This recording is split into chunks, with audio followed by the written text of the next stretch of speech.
please subscribe and don't forget to press the bell icon to get notified whenever we upload a new video.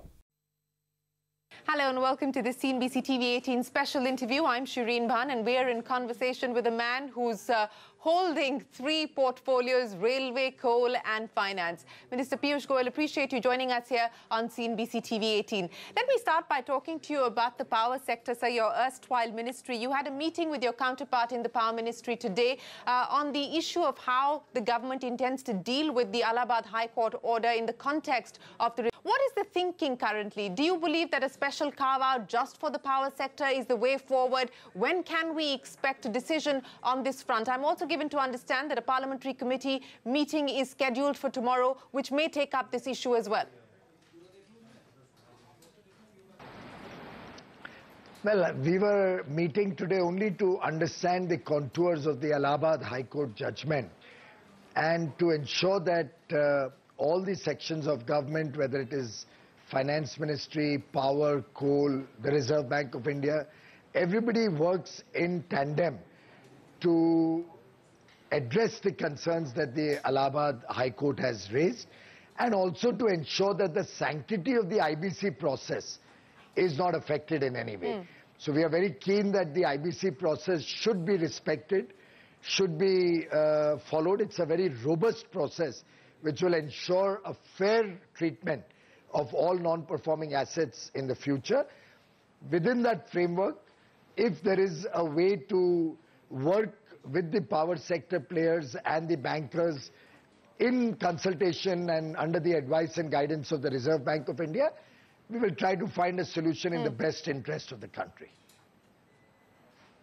If I could just take that point forward, you said that within the guidelines of the IBC, keeping the IBC code in mind and in consultation with the Reserve Bank, the government could try and find a solution for the power sector. But then there would be similar demands coming in from other sectors. The telecom sector, for instance, could also raise demands like the power sector has. What then, sir?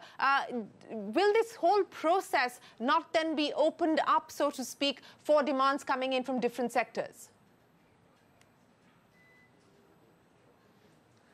That's why I repeated that we believe that the IBC process should not be at all tampered with, but we have a Allahabad High Court judgment, and the purpose of today's meeting was to ensure that all the ministries and stakeholders have a common stand, respecting the Allahabad High Court judgment while protecting the IBC framework. By when can we expect a decision by the government on this front, Mr. Goyal? What is your own expectation? I think the banking secretary will be convening a meeting of all the officials and will then discuss the issue in greater detail. Today's was a preliminary discussion only to give the guidelines that should be followed and to understand the contours of the Allahabad High Court judgment. If I may end by asking you specifically on this subject, sir, in your consultation with the Reserve Bank on this specific issue, today was what more is the to be thinking on of the coal Reserve and Bank railways, madam. I know, sir. I know, but I want to, because this is something that the markets are watching very closely. Coal and railways. This I just answered since you mentioned. But I think we should focus on coal and railways. I'll come on the finance issues on some other day. Okay, all right. Let me then talk to you about what's happening as far as the coal sector is concerned before I talk to you on railways. The Piyush Sinha Committee's recommendations are awaited. This, of course, has to do with commercial mining. Again, a reform that has been long pending now. Are the recommendations in? When can we expect forward movement on the commercial mining process? We have not yet received the recommendation, and as soon as it comes in, it will be examined and proper necessary action taken. But in the meantime, we are looking at opening up the mines for another round of auction for steel or other sectors, power, also possibly for the washery sector. So I think different proposals are under consideration, and we do hope that people will express interest and will be able to move forward for auctioning some of these mines. Okay. By when do you expect, A, the recommendations to be in and for commercial mining in earnest to kick off? What is your own expectation in light of the groundwork that's already been done? Well, I think the Practitioner Committee has had extensive discussions with all the stakeholders, also on the methodology of bidding, whether it should be a per-ton bidding or whether it should be a revenue-sharing model. So people, the team, the committee is working at what would be a robust framework. I'm expecting their recommendations in maybe by early next month. And after that, once we see the extent of their suggestions and we have discussions with other stakeholders in the system, we'll be able to define a time frame. Since we're talking about mining, let me also get you to comment on what we've seen happen in Tuticorin with the Sterlite's facility there. You know, the criticism, A, is that while there is the need for the private sector to be involved in this, in the mining business, but there also needs to be much more checks and balances when it comes to the protection of the environment as well as the protection of the communities that are in and around that area.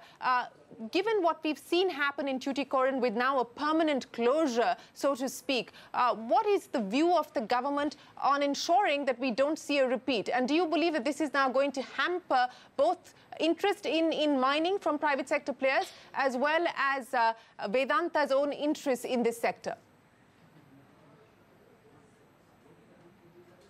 Well, I do hope that this will not affect mining per se in the whole country. These are isolated incidents, and clearly the protecting the environment will always remain the priority of the government of India. Prime Minister Modi is a person who's been very passionate and committed to a better future for the people of India, a cleaner future, a better environment, and any compromise on that will certainly not be acceptable. So having all the requisite permissions and all the necessary infrastructure to ensure environment protection is going to be a very important element of mining going forward in this country. Have you had any conversation with Vedanta, with Sterlite on the issue, sir? I have not had an occasion to talk to any of them. It's an issue that happened in Tamil Nadu between the state government and the company. So I have not had a chance to get involved in any way, and nor a need has arisen for me to be involved in the local issue there. Okay, let me talk to you about coal production, sir. I understand that power demand has now crossed the peak demand of 174 gigawatts in the month of May. 25 power plants, again, we are given to understand as of the 31st of May, are either critical or supercritical, which means that they have about a week's supply of coal. Can you explain to us what is the status of coal supply and what are the plans to increase coal supply? Well, you'll be happy to know that in the first 2 months, April and May, production has been up by nearly 14% in Coal India alone. Dispatches are up by about 13% and very clearly we can see a lot of traction in the industry. Demand is picking up. You must appreciate that there are two main reasons that has suddenly caused many of these plants to have a shortage of coal. It's not as if there is not enough coal or there is not enough coal being supplied. A, there is robust demand for power, which is a great sign. It confirms our understanding that economic activity is expanding very rapidly. But there's a second element which you will have to appreciate. One is the Supreme Court judgment, because of which Adani, Essar and Tata's plants in the West Coast, which were based on imported coal, have either downsized or completely shut operation. That additional power demand is now being met with domestic coal in the interior parts of India. So coupled with increased demand, that demand has added on the load on the coal and railway sector. Also, hydropower has only been about 88% of what was planned last year. So that has also bunched into an additional demand on the coal sector, which all of which put together has increased the need for coal very substantially, very suddenly. You will recall on 31st March last year, we had 69 million tons of coal. right up to June, we were not able to get enough demand for coal, June of 17. It's only post-July 17 that we suddenly saw expanded demand for coal when hydro went down, wind did not produce to expected levels in the last monsoon, nuclear was down 2,000 megawatt, and then coupled with that, the Supreme Court order. So when all of these things happened at the same time, demand suddenly shot up, and that has caused some of these plants not to have adequate stocks. Of course, despite all of this, no plant has shut down or there's not been a power shortage. Despite all of this, we have been able to generate nearly 103% of the planned power generation in the first 2 months of this year. And coal-based power generation is actually growing quite robust, in a robust manner. By when do you expect what you see as an aberration as far as the supply side is concerned? By when do you expect this to be fixed? Well, I think it's a continuous process. After all, getting more and more production out means land acquisition, rehabilitation and settlement of villages, getting environmental clearances for expanded production. It's a whole ecosystem around mining. It's not a simple job where you switch on and off. Also on the railway infrastructure, you need wagons and rakes to carry the coal. You need adequate line capacity. And in many cases, we already are chock-a-block full on the main lines which carry the coal. So we are working on different areas simultaneously. We are also looking at tolling, where we use coal more efficiently at pithead plants. And when all of these things are put together, I'm quite sure that we'll be able to tide over the problem of adequate availability maybe in the next 3 or 4 months. Let me end then by asking you on coal specifically, sir. What is the current supply-demand mismatch at this point? Well, as I said, we've been able to meet the demand that we receive regularly. But ideal situation, we would like to increase the supply by another 200,000 metric tons every day, so that all these plants can build up their stock. And as against 9 or 10 days now, take it up to about 30 days, which would be an ideal situation. So our effort now is to build up stocks. On a regular basis, we are able to meet the needs of the power sector. Okay, let me then talk to you about railways, sir. And if you can give us a clarity on what the current operating ratio is as far as the railways are concerned. We are given to understand it's closer to 98.4%. If that is in fact the case, then it would be one of the lowest operating ratios that we've seen in over a decade. What is causing this kind of pressure at this point in time? And I am also given to understand that on the issue of pension outgo, the Railway Ministry has written to the Finance Ministry, which now falls under your ambit, sir. So what can we expect on that front? Well, I think it reminds me of that old famous Watson statement that it's elementary. The reason for this situation is pretty elementary. And I think all of you very well understand that after the 7th Pay Commission came in with 1.3 million people on the roll of the railways, our bill for salaries and pensions and all the other allowances went up nearly 22,000 crores. On a revenue base of about 180,000 crores, you're looking at a 12.5% increase in expenditure in a very short period of time. So obviously the operating ratio had to deteriorate in the current year.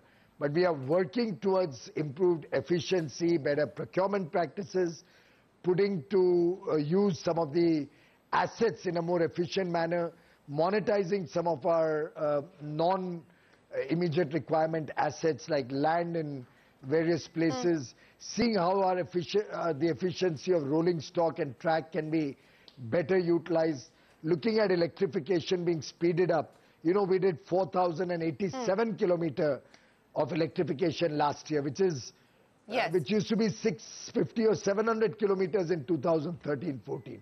So we are looking at a very massive scale-up of CapEx.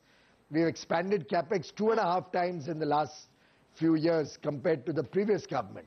So our effort is to make Indian Railway future-ready, to be able to meet the ever-increasing needs both on the freight side and on the passenger side, and dovetail that with efficiency, punctuality, cleanliness, better catering, and all of these put together so that railways can truly get back that charm of traveling in Indian railways which it used to have.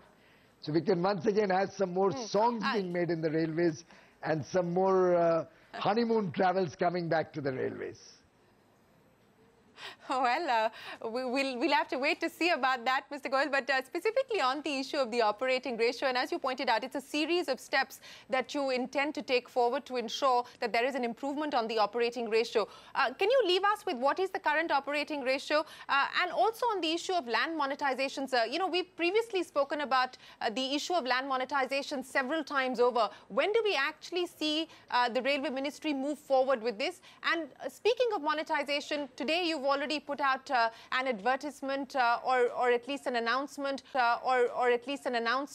on the rights possible IPO and a discussion around that. Can you leave us with some thoughts on what we can expect as far as the IPO pipeline is concerned? And in earnest, when do we start to see land monetization? Land monetization got into a little bit of a delay because some of the conditions that were put, 45-year lease, some issues around mortgage, sub-mortgage, sub-lease, which needed to be resolved. I've had extensive consultations with all the stakeholders, and we are just awaiting cabinet approval to allow 99-year leases to justify investments in the long run, because ultimately Indian buyers and Indian investors are looking for a longer period to recover their investments. That on the one hand will get approved soon, and we'll start working on which are the parcels of land which are ripe for investment or which are ripe for monetization. On the other hand, your question about operating ratio, yes, we have a high operating ratio, but that's where we need to improve on our efficiency parameters. As regards the IPOs, rights, IRCON, RVNL, all of them are on track. The IRFC, where we were looking for a dispensation on accumulated MAT credit, we've received that dispensation from 17 onwards. We are in dialogue with the Corporate Affairs Ministry to see if we can get a dispensation for accumulated MAT in previous years, particularly considering the unique nature of this organization. Once that gets sorted out, I think the true value of IRFC would be able to come out in the IPO. And as regards IRCTC is concerned, I personally believe there's a lot of value in that company which has not yet got appreciated or captured. We have a database, we have a consumer interface which is huge, and that value has yet to be properly monetized or properly appreciated when we go out to the market. So I'm looking at a significant leg up on the valuation there, which will come with monetizing some of the huge databases that we have and seeing how we can put that to good use. Okay, I want to pick up on the point that you made about electrification, sir, and you're right that we've seen the highest now kilometers of tracks being electrified so far, 30,000 kilometers of tracks being electrified till March 2018.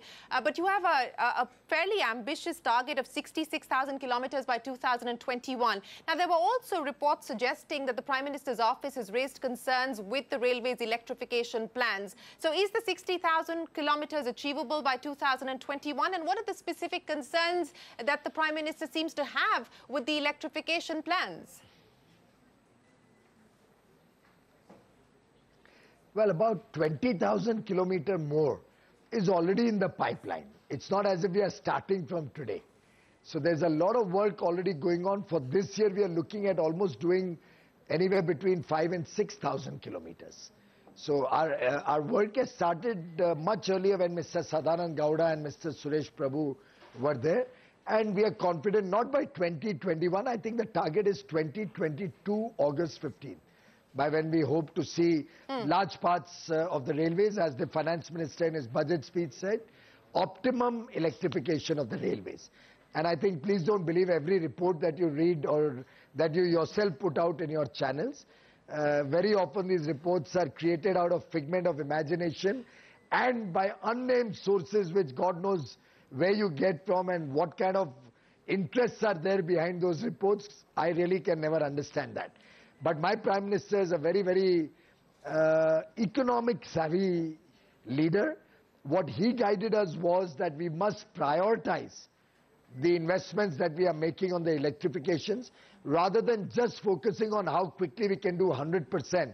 I think the focus should be on seeing what are those missing links and the important segments that need to be prioritized so that the optimum benefit that we want to get, the maximum payback that we want to get from electrification can be enjoyed by the Indian Railways and by the people of India, because it has huge climate change impact also.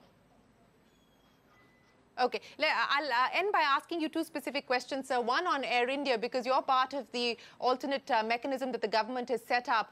No expressions of interest coming in so far. What is the plan now with respect to Air India?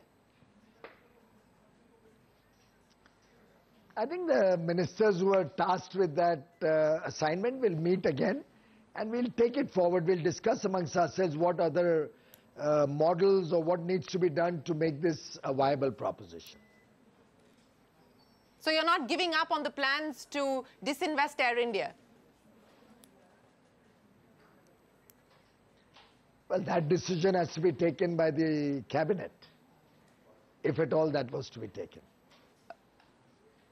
Okay. I'll end by asking you about what the Reserve Bank's household consumer survey says, sir. And it says household sentiment on the general economic situation for the current period worsened from the previous year. Around 48% of the respondents felt that the situation had deteriorated. Expectations for the next year, however, improved over their level in the previous round. So while there is a sense that things are starting to pick up and that there is an improvement and a revival, the pain doesn't seem to be out of the economy. You're also now holding the finance ministry, sir. What is your own prescription about where growth is headed, and in the short term, what more can we expect from the government? Well, I'm extremely confident that all the good work that this government has done, both on the anti-corruption and anti-black money agenda on the one hand, which may have temporarily caused growth to dip, but very clearly we had said that there will be a temporary hiccup, but it will ultimately give a very good long-term future. That is already evident. We've seen 7.7% growth in the last quarter, evidencing what we had always said. We have seen the GST collection for the month of April at nearly 94,000 crores. And as you are aware, April is one of the lowest collection months. We saw a 5-year track record. Usually April is about 7.1% of the annual indirect tax collection. And if you extrapolate that, you're looking at nearly 14 lakh crores coming in, far more than the budgetary estimates. So I think we are on the right track. The economy is doing well. I'm told commercial vehicles, there's a 6-month waiting period today. The auto sector, steel, cement, power, mining and coal, all the sectors are showing signs of very rapid growth. And I'm very confident that the economy is on the right track. The nation is moving towards a formalization of the economy in a larger way. The people of India are working towards making India a nation of honest business and nation of honest future for the next generation. And I'm happy that the success of GST, the success of moving India's needle towards a nation where one can work with pride and one can work honestly is becoming a reality as we go forward. I see a very bright future for India in the current year and in the years ahead. Well, Mr. Goyal, we'll have to leave it there. Appreciate you joining us here on CNBC TV18, and hopefully the next opportunity we get, we will be able to speak to you about your new charge, and that is the Finance Ministry. Today you wanted to restrict it to coal and railways, but appreciate your time here on CNBC TV18. Thanks very much indeed. With that, it is time for us to wrap up this CNBC TV18 special. From all of us here, goodbye. Thanks for watching.